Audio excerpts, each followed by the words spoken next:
gang, it's your boy Brain Smasher back down here on the table. I know you guys love the table.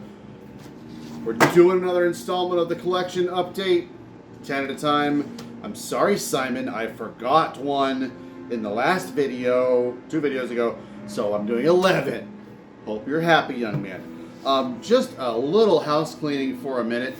I just got a fairly enraging comment on my YouTube channel regarding the topic of abortion. So I appreciate all of you. I love having the opportunity to talk about the #1 interest in my life, but if you for 1 second think that I would ever prioritize the importance of 1 subscriber over something that I have insanely strong convictions about, that is the very moment when this channel becomes completely irrelevant and I am a fucking loser. So please never misunderstand that I think that you staying subscribed to me is really important to me if we disagree on something as fucked up as the scenario is right now in my country. You get it. But yeah, wow. How about that? So let's get into some heavy metal and not the bad stuff. We'll get to that a little bit later. In the background, I'm glad I chose this. So I got kind of mostly death metal stack here. So I wanted to kind of balance it out with some grim black metal. Spun this quite a bit over the last couple of weeks, and this is the first release from Gauntlet Ring, Upon the Wings of the Black Eagle. Was released on vinyl last year. And I kind of wasn't in a black metal mood back when it first came out. And I listened to it and just kind of glossed it over and thought, cool. But they, some label, Blood and Crescent, I guess, reissued these on CD, as well as their new album. So I picked up both of them. And I haven't really listened to the new one much at all because I've really been enjoying sneaking my teeth into this one. And I don't quite want to move on to the next one quite yet.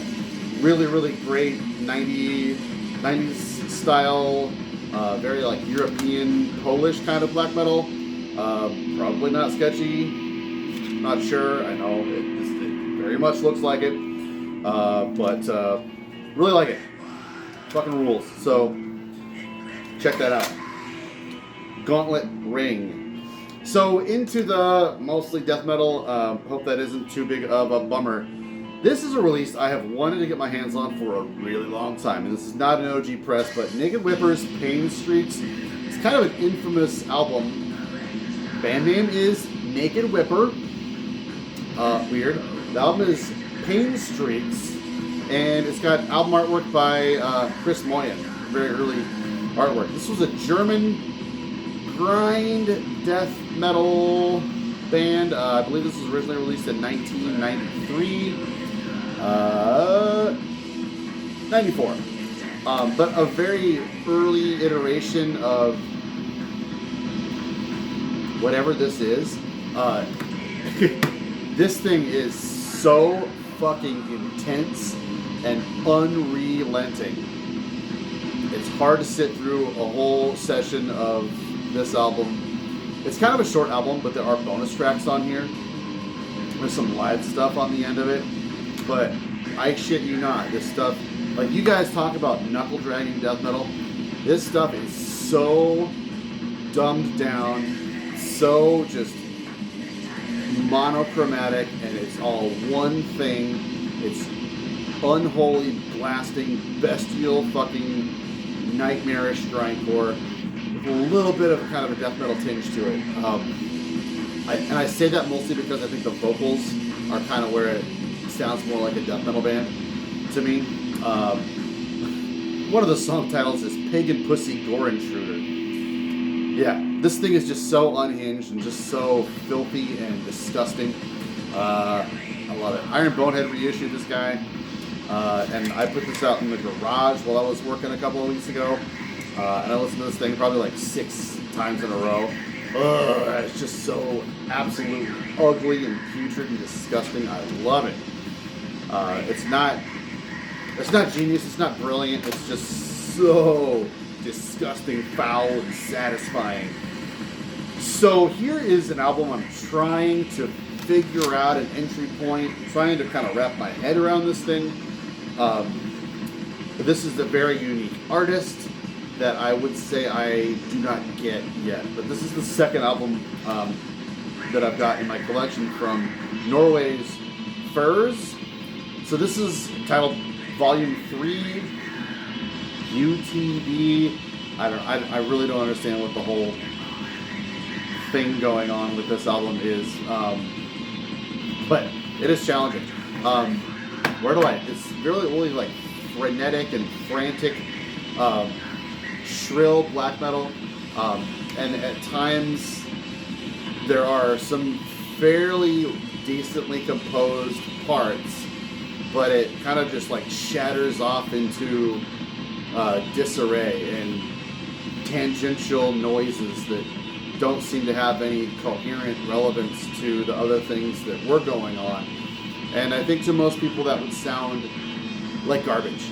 But I'm not, I think I'm an astute enough of a art appreciator and a black metal fan that I'm willing to stick around to try and figure out what the intent here is and try and really understand like what the artistic intent was for this whole thing. There was an interview with Furs in the last Arcane Archivist, so I do need to get to reading that, but this thing is fucking bizarre, and it came out on Candlelight USA, and like for how weird this is, I think that's really bold for them to put this out. So kind of TBD, very, very strange. You guys have any like simplified way of explaining to me what the hell is going on with Furs? Let me know, because is that over my head or under my head or to the side? I don't know. It's wacky as shit. A couple of weeks ago, there was a tour coming through town, and I went to the show. Don't get to go to a lot of shows these days, but it was so cathartic to see a bunch of death metal bands in a small club with my friends, and it was great. Gourd Embrace were definitely the darlings of the night. Ruled my fucking head in. This is their 2021 demo, self-titled, I think, just a demo. 3 tracks on it. These guys are from Chicago. Sewer Rot put this guy out. They also have a digital-only 2-song demo from this year that absolutely slays. But live, these guys were pummeling and satisfying and heavy. I was just so pumped up to see these guys fucking wreck our fucking heads in. My neck was so goddamn sore. I can't wait to see those guys come through here again. And the singer recognized me as a subscriber to my channel, so I am beyond humbled by that shit. So next up, we got, I believe this is only the second Maggot Stomp release I own, Inoculation, Cleveland, Ohio, Celestial Putridity. I believe it was Simon who, Explosive Action, who turned me on to this. I believe I just kind of gave it a quick listen and I was like, I hear a little bit of Morbid Angel in there. Ordered the CD and like, I'm hearing something completely different actually. Just unrelenting technicality from these dudes. It's nightmarishly brutal and technical. I don't ordinarily listen to something that is so complex and unrelenting and kind of one-dimensional in a way. You got to really be in the mood for this level of extremity to, I think, to want to devour an album like this. And I do sometimes. I have my phases where I just want fucking violence in my brain to just scrape away the blood. And this is the kind of thing that's really going to do that in a satisfying sort of way. But right now I'm just kind of more interested in compositional, sort of atmospheric kind of stuff. Just kind of bouncing around from genres right now. But this rules. This is very, very impressive. Not your normal maggot stomp kind of fare, as far as I know. I don't really dabble in that kind of stuff, like I said, but really impressive. Finally finished up my Nagelfar discography with this 2 CD compilation of demo material, rehearsal material, unreleased material. Nagelfar are a German black metal band that were active from maybe about 93 to 2001. 7 or 8 years there. And then after Nagelfar broke up, one of the members continued on to do Ruins of Beveras, which is one of my most favorite, cherished, beloved metal bands there are. So it's interesting to just kind of go back and listen to Nagelfar because I've kind of been a fan for quite a while since Virus West came out. But it's really, really interesting, I think, to be well familiar with the Ruins of Beveras discography and hear those elements echo throughout, like way beyond, way before Ruins of Beveras existed. I think it's lost on a lot of Nagelfar fans that Ruins of Beveras is a very valid continuation of Nagelfar. Of course, I miss Sarong Gorge. Virus West was a fucking brilliant album. So this is some live stuff, like I said, and you know that stuff's kind of rough sounding. Obviously not great since it's some black metal stuff. There's a Dark Throne cover on here. It makes me feel good to have everything on disc finally. Van Records, I believe, reissued this along with a couple of their other albums on vinyl. I want to say 2020, around here or there. What I thought was interesting, though, that I didn't know this even existed until I got this. But the second disc is only 4 tracks. That's because the last song on here is 23 minutes long. And I'll just tell you, like, if you're a fan of Sarong Gorge, the weirdest album title ever. So this last 23-minute long track was like what they were rehearsing to try and like not divide up the album because it's a story, and they didn't want to just like pull a track out of the middle of that album without like being able to tell the story. So they just kind of took snippets from the album and turned it into a shortened, condensed version of a song so that they could play it live. And it says they never actually wound up playing live. So it's funny to hear that they recorded it. It's kind of interesting to hear the album in a more shortened context. It's not something I think I've ever experienced with another band. But lots of great material on here. Just one of the greatest German black metal bands there ever were. Hails to these guys.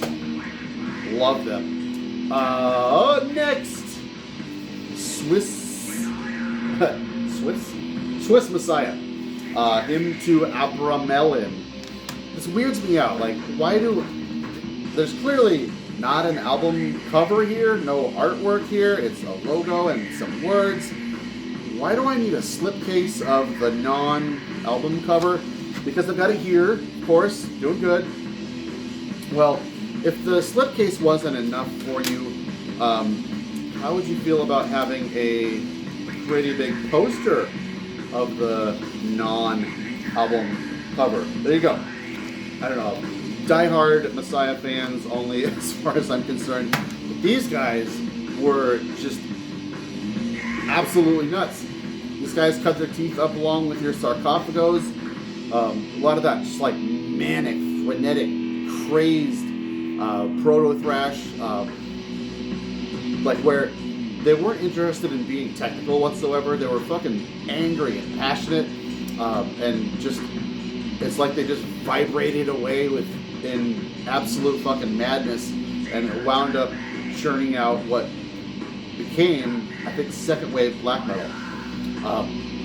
This thing is just insane. It's buzzing, crazed. If you're familiar with this album, I wasn't until I got this copy of it. There's an original 1986 mix of it, which is actually kind of a hard mix, and it was remixed, I guess, in 1990. It sounds way better. Now, I don't know if that remix 1990 was like available on other pressings of this or not, but it has both pressings, so I kind of like how you can kind of have it both ways. But instrumental band that I feel like didn't really ever get their do, and a lot of their albums, in fact, I think all their discography was out of print for so many years, and now, is it Hammerheart or is it High Roller? I keep getting mixed up here. I think it's High Roller. Doing this reissue campaign for Messiah. Love it. I don't know how this album eluded me for so many years. This is the only Edge of Sanity album that I didn't have pre-Infernal, I think. This came out the same year as Infernal. Infernal was the first Edge of Sanity album that I ever heard. And to this day, I love Infernal. And so, weirdly enough, the story goes, I think that, like, Dan Swano kind of split off from these guys. The Swano-less Edge of Sanity recorded this one. It's called Cryptic. And then Swano, I think, just mainly worked with Peter Tägtgren on Infernal. And I do love that album, like I said. But just for some reason, I guess like the album cover just kind of never really interested me. Not a lot of people talk about this for some reason, but this thing absolutely rules. I don't know how this thing has eluded me for so long. I have every other Edge of Sanity album throughout their discography, even the Spectral Sorrows. And then what is this? That little EP that's got the Until Eternity Ends. Weird release. This thing rules. It's just crutchy Swedish death metal. I feel like Dan Swano just kind of adds a little bit of an elegance and I don't know, progressive sort of songwriting style to it. And I wouldn't ever say like take that out of Edge of Sanity whatsoever. But it is kind of fun to hear the guys just a little bit more visceral and just pounding and thunderous. There's times where it kind of reminds me of like an Entombed. Cryptic, if you're missing this in your discography, somehow pick that up. It smokes. Got a package in from Ground Zero Salem. Thank you, dude. I saw this on a lot of year-end lists last year and never really got around to popping it in or picking up a copy. I was like pretty close to picking up a copy of it. Like I sincerely meant to. So it's very funny that Pat like knew that I was gonna love this Dungeon Serpent and sent me a copy of it. Now this came out on Nameless Graves last year, and I think they're gonna have full length coming up pretty soon here. But like, I figured this may have been kind of like a Greek sort of Rotting Christ kind of deal. I was pretty far off on that assumption, but the album cover does make me think that. But these guys are from Canada. It was a solo project by this dude who just kind of wanted to pay homage to your 90s kind of melodic, brutal kind of death metal. And on the success of this release, which is kind of just like a long EP, he's managed to gather up a band, and I think they're writing, rehearsing some stuff, maybe playing live or something. But this is really exciting. This is really, really great. Definitely reminds me of an Intestine Ballisms, like Anatomy of the Beast, where that is such an amalgam of totally different styles, whether it's Scandinavian, South American, New York kinds of death metal, just playing that just vast swath of strange death metal and just merging it down into one style. These guys are really nailing that in a very similar way. It's exciting to hear kind of a new death metal band that aren't really doing some of the more typical knuckle dragging, brutality kinds of things. Looking forward, big time, to seeing what those guys are up to next. Thanks, Pat. Pat also sent me this fucking raging, disgusting slab of a thing. Blessed Awful, I believe this is a self-titled demo EP from 2011. So Blessed Awful, I don't really know much about them. They're from Boston, pretty inactive. They just got like a ton of splits and EPs, demos, things like that. And Pat sent me everything by them, which is cool. I would love to have just like everything on one CD or something. This might be my favorite so far. The only thing I have yet to listen to by these guys is that tape, which we'll get into. I'm going to do a tape video, I think, here pretty soon. This thing, it's chunky, just absolutely muscly and heavy. The tone on it is very, very thick and death metal-y. Maybe kind of a comparison like Bull Thrower is kind of lazy, I think. I can't really say like this reminds me of anything specific. It just sounds like a bunch of great death metal, very chunky and heavy. Yeah.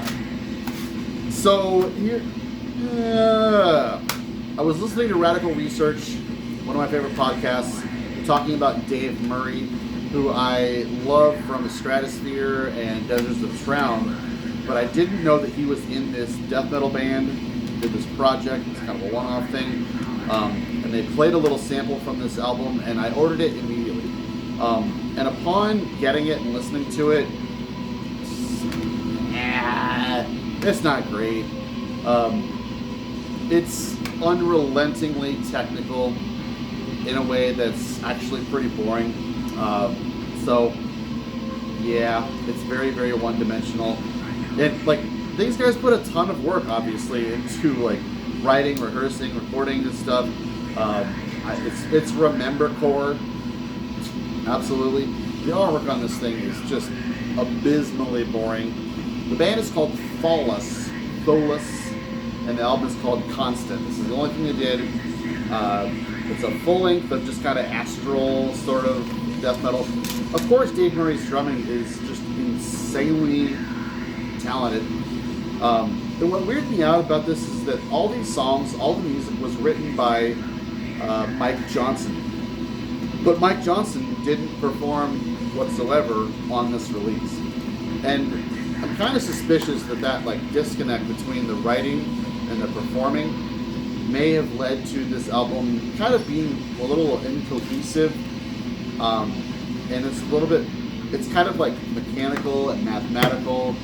And it just doesn't seem like there's a spirited pile of artists behind this thing, making it unique and more, I don't want to say, consumable. It's just kind of there. Like I said, I've been kind of like bouncing around lots of different genres, and the technical kind of stuff isn't really what I've been craving lately. So it's definitely not hitting me impactfully upon my first taste. But yeah, this is like, it's not great. I'm just gonna stop babbling on it there. So there's another pile in my collection update that you can enjoy. We'll see you next time. Thanks for watching. Woohoo! That was a great video. And it was made possible mostly by me, but also thanks to the never-ending, undying love and support of my Patreon subscribers, some of whom are... If you would like to be a part of supporting my channel and encouraging me to make more content that's as good as the one you just watched, join the Patreon. It's $6.66 a month, and I would appreciate your support. Thanks for watching either way.